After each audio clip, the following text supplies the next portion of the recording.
Ուրեմն մեզ մոտ են ներկայացել իրական մարմնից ներկայացրել են քննչական կոմիտեի քննիչի որոշում, որի համաձայն պետք է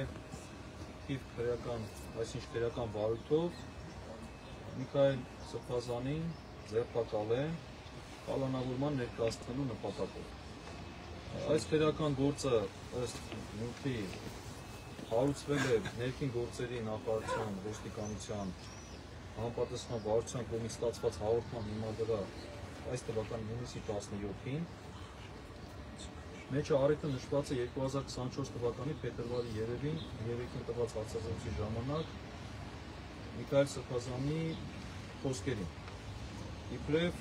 իշխանությունը զավթել է սահմանադրական կարգը բռնի տապալելուն ուղղված հրապարակային կոչերի առաջ, 1 տարի մի քանի ամիս առաջ։ Ակնհայտ է, որ սա հակաեկեղեցական այս գործընթացի շրջանակներում է կատարվում։ Հիմա ընթացակարգը այսպես է լինելու, Միքայել Սրբազանը, երբ որ ներկանա քննչական կոմիտե, պետք է իրենք ներկայացնեն միջնորդություն դատարան կալանքի հարցը լուծելու համար,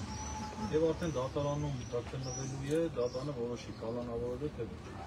Մեր գնահատմամբ սա ակնհայտ ապօրինի հետապնդում է, քրեական հետապնդում է, բայց հաշվի առնելով վերջի զարգացումները, բնականաբար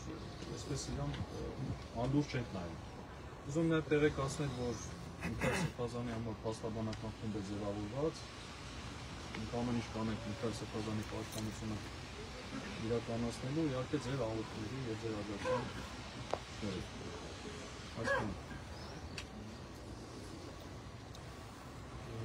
ո՞նց տանել։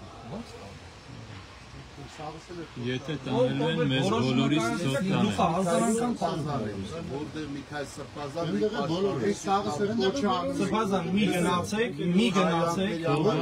Թող գան զորով փորձեն տալ։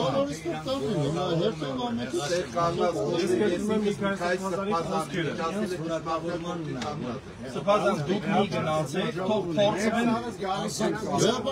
բոլորս գերում։ Սաղսեր կոչը անում ենք ինձ հիմա։ Բոլորս գերում։ Գնանք ժողով անենք, մեր ժողով անենք, հարցեր ունենք քննարկելու, քննարկենք, որոշումներ կայացնենք։